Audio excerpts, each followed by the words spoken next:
You chose this life, every heartbreak, every joy, every person who walked in, and the ones who walked away. That probably sounds insane, right? But keep listening, because by the end of this video, you'll understand why you picked it all. Not just the good parts, the hard ones too. Yes, even that one. So let me ask you something. Why would a soul choose pain? Why would it leave a place of peace to step into a world of chaos, fear, and forgetting? Unless forgetting was part of the plan. You see, the moment you were born, something was taken from you. Not in a cruel way, but in a necessary one. And ever since, your soul has been trying to help you remember. Because there's something buried deep inside you. A truth you felt but never fully understood. And now it's time to bring it to the surface. By the end of this video, you'll know why your soul chose this life. And more importantly, what it's trying to wake you up to right now.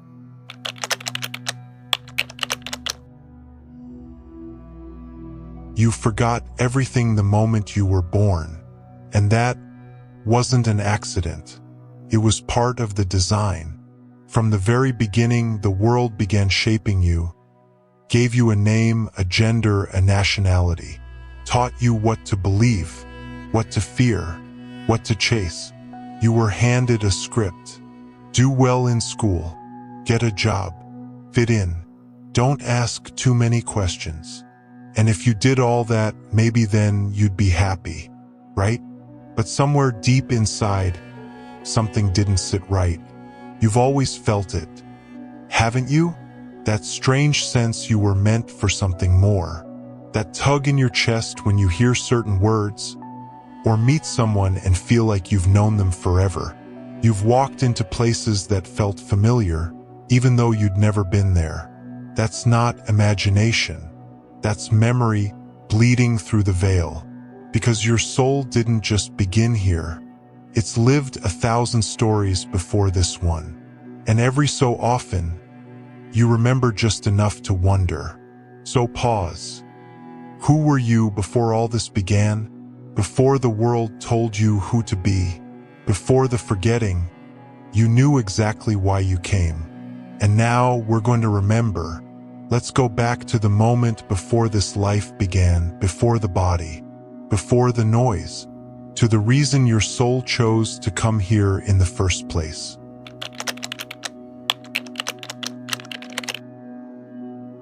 So why did your soul choose to incarnate on Earth? Why Earth? Of all the places your soul could have gone, why this world, in this body, in this exact moment in time? Because Earth isn't just a planet. It's the toughest classroom your soul ever signed up for. And it's signed up on purpose.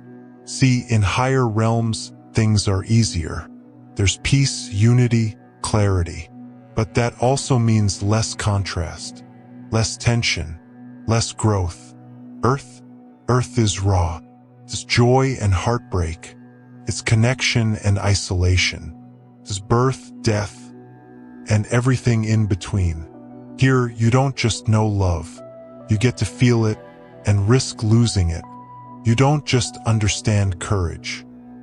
You get the chance to be afraid and choose to act anyway. This is a realm of duality.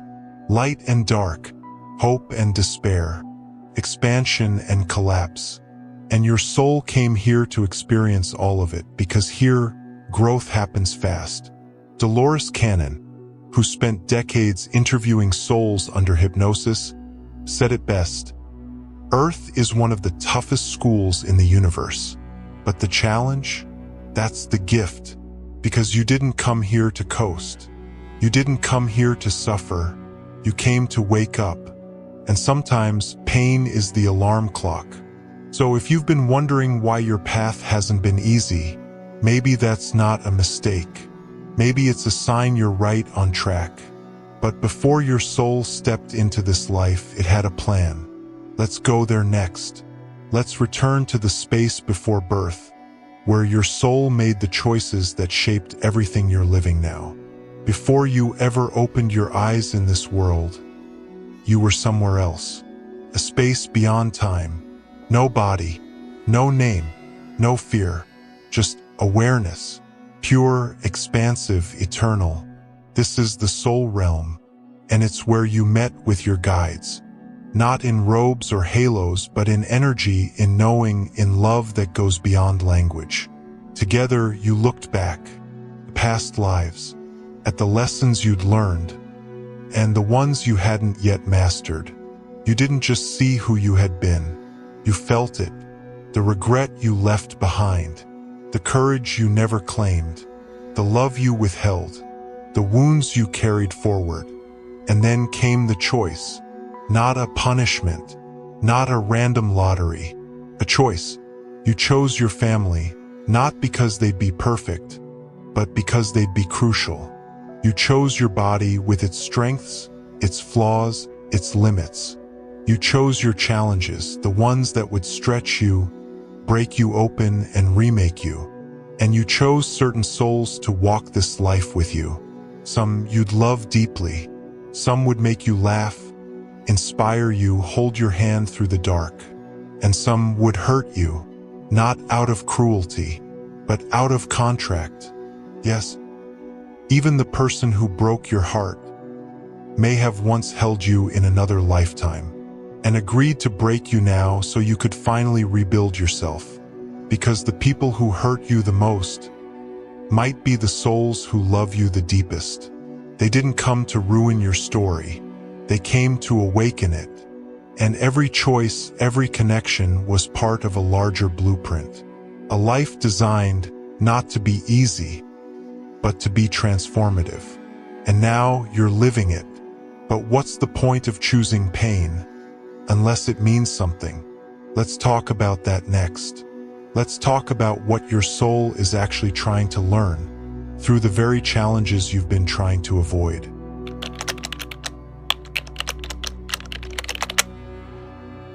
Let's talk about the purpose of challenge and suffering in your life. Let's be real, if you're alive on this planet, you've felt pain. Maybe it was a loss that shattered your world, a betrayal that left you questioning your worth, a health battle that made you wonder if life was against you. But what if those weren't just random hits from a chaotic universe? What if they were chosen? Not by some external force, by you. I know that's hard to hear, but stay with me. Your soul didn't come here for comfort, came here for evolution. And sometimes the fastest way to grow is to break. Not beyond repair, but beyond illusion. Because pain does something that ease never can. It strips away the noise. It forces truth to the surface. Think about it, the moments that changed you most weren't the easiest ones. They were the ones that cracked you open, that forced you to ask, why am I really here? What if your biggest breakdown was actually your breakthrough, just wearing a disguise? This is karma, not as punishment, but as a mirror. Karma isn't here to hurt you. It's the universe saying, remember this lesson. You've been here before. Every wound, every failure, every challenge isn't the end of your story. It's a door, and the key is how you choose to see it. Because once you understand that pain is a teacher, you stop running from it, and you start learning from it. So now the question is, what happens after you leave this life? Where does the soul go next? And more importantly, why do most of us keep coming back? Let's go there.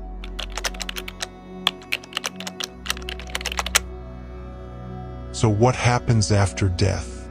Not the Hollywood version, but the real journey your soul takes the moment you step out of your body. There's no tunnel with flashing lights. There's a mirror.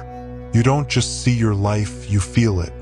Every word you spoke, every intention you carried, every action that rippled through another person's heart. You don't watch it on a screen. You become it. You feel the joy you gave and the pain you caused as if it were happening to you. This is the life review, not to judge you, but to help you understand. to show you where you grew and where something's still unfinished.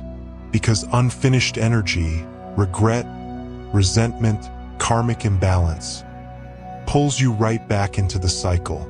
That's how reincarnation works. It's not punishment, it's momentum. If you leave this world still holding on to anger, desire, shame, or even deep attachments, you come back. Not because you have to, but because your soul isn't done learning yet. And here's the part no one ever tells you. Most souls don't reincarnate because they're forced to.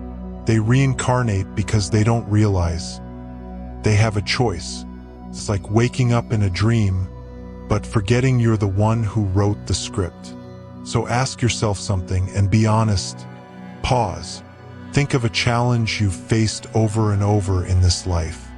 A pattern that keeps showing up, no matter how much you try to outrun it. What if it didn't start in this lifetime? What if it's a thread carried through time, waiting for you to finally unravel it? Because once you see it, you can stop repeating it. But the question is, what's really keeping souls stuck?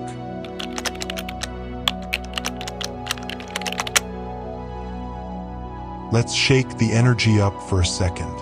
Here are 5 things your soul might be trying to tell you right now, and most people never hear them. 1. That fear you keep avoiding? It's your next doorway. 2. This person isn't here to complete you. They're here to wake you up. 3. That craving is not hunger, it's distraction. 4. You're not behind. You're right where your soul needs you. 5. Let go or repeat the lesson. This right here is the trap. Attachment, not just to people or things, but to how life should look. To your image, to being right, to control. It's subtle, feels like love, but it's fear. And this is how the cycle holds you. You chase something, you don't get it, so you come back. New life, new face, same chase. Reincarnation becomes a loop. Not because you're cursed, but because you're attached. You're not addicted to life.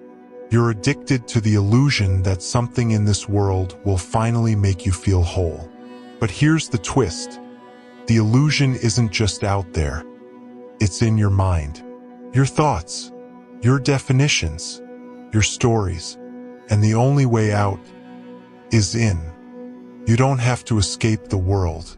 You just have to stop believing everything it tells you. Because you're not stuck in life. You're stuck in attachment to what isn't even real. Now, how do you know if your soul is starting to remember the truth? Let's go deeper. Let me ask you something, and be honest with yourself. Have you ever met someone for the first time, but something in you whispered, "I've known them forever"? Or maybe you've walked into a place you've never been, but it felt more like returning than arriving. That feeling, that pull, that deep, quiet knowing, it's not imagination, it's memory, because your soul doesn't forget. Only your mind does. That strange déjà vu, the dream that keeps visiting you with impossible detail, the fear that has no origin. The way certain people just click into your life, like they were always supposed to be there. These aren't coincidences, they're echoes. And echoes don't come from nowhere, they come from what used to be. These moments that shake you, stir you, stop you in your tracks, they're not random. They're messages from your soul, trying to wake you up. So, take a second right now. Pause. Ask yourself, who in your life feels like they've always been with you? Who do you keep circling back to? Who triggers you the most or loves you the deepest? Because chances are you didn't meet them for the first time in this life. You just picked up where the last one left off. And once you start noticing these signs, the question becomes, what do you do with them? That's what we're about to talk about next, how to remember who you truly are.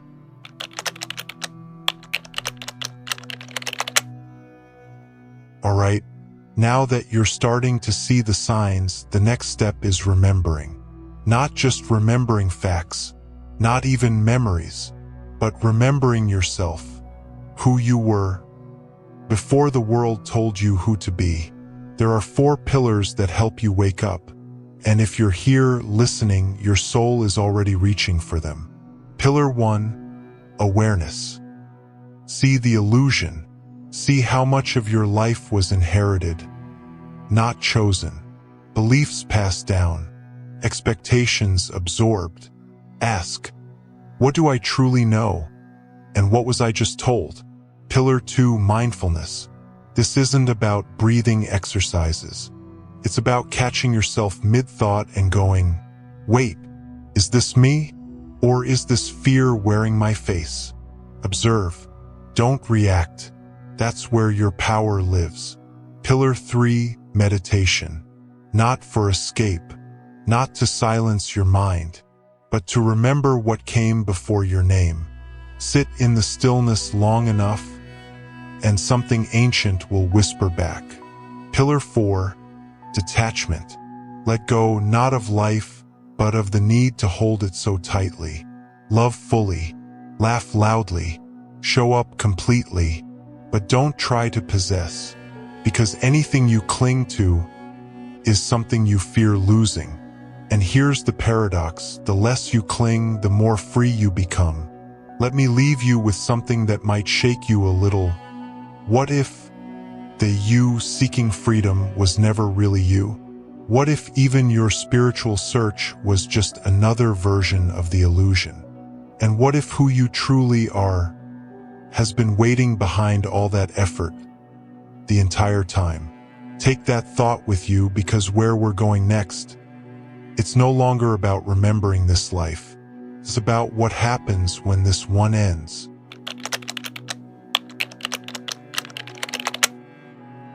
Let's go somewhere most people avoid, but where your soul already knows the path.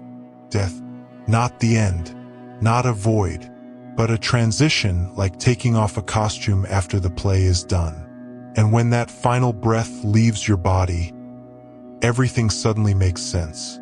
You see your life not as moments, but as meaning. You feel the impact of every word, every choice, not from your point of view, but from everyone else's too. This is the life review, but it's not about judgment. It's about understanding. And that understanding hits deeper than any punishment ever could. After that, the soul moves. It rises into what some call the second heaven, a realm of reflection. Here you see your soul's patterns across lifetimes, what you've been repeating, what you've been avoiding. Then comes the third heaven, a space of pure knowing, a place where illusions burn away and all that's left is truth. And here's the part that most people don't realize. Most souls, they come back, not because they're forced, not because they're punished, but because they're not done. There's still something unresolved, a loop not closed, a lesson still echoing. Attachment pulls them, regret anchors them, desire whispers, just one more try. And so they return, another name, another story, another life. But a few don't come back. They remember enough, they release enough, and they rise beyond the cycle completely. And that brings us to a powerful question. What if death isn't the end, but the moment you finally see clearly for the first time? Let's go deeper, because the souls who don't return, they're rare, but they exist, and you might be closer to that than you think.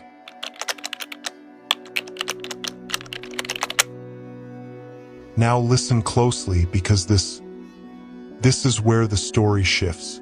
Most souls, they return, again and again, but not all. Some souls awaken fully, not halfway, not for a moment, but fully. They pierce through the veil, not with effort, but with clarity. They remember what this life is, what it isn't, and what they truly are beyond it all. They don't escape the cycle because they're special. They escape because they stop playing the game. They don't run from suffering, they understand it. They don't deny the illusion, they see through it. And when that moment comes, when the soul realizes there's nothing left to chase, nothing left to prove, nothing left to attach to, they don't return. Not out of anger, not out of pride, but because there's simply nothing left binding them here. They transcend. But here's the beautiful twist. Some of them do come back. Not because they have to, but because they choose to guide, to serve, to hold a light in the dark for others who are still remembering. You've probably met one, or maybe you are one. And so now, ask yourself quietly, gently, could you be one of them? And if so, what would that mean for your next decision?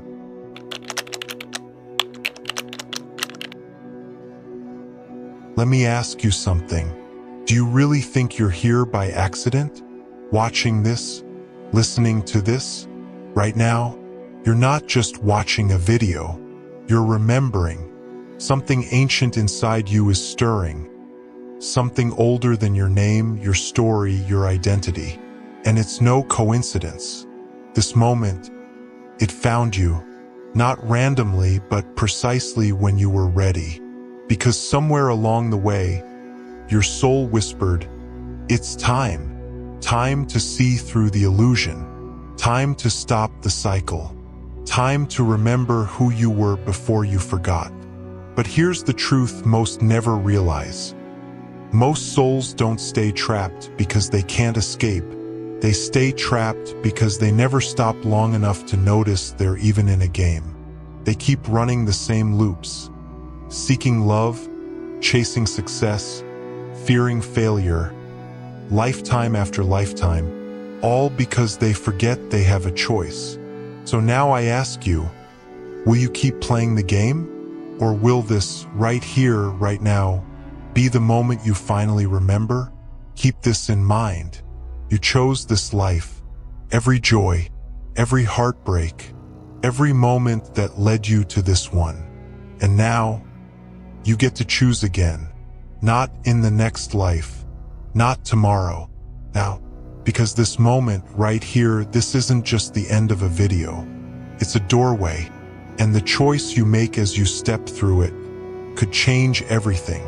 So if something inside you stirred, if something felt familiar, if you heard your soul whisper back, then don't let this fade like just another thing you watched online. Mark it. Make it real. Write it in the comments below. I choose awareness. Say it out loud. Claim it in your body. Let this be the moment your soul remembers who it is. Not just information, but transformation. And if you feel called to keep going deeper, to keep waking up, then like this video and smash that subscribe button now.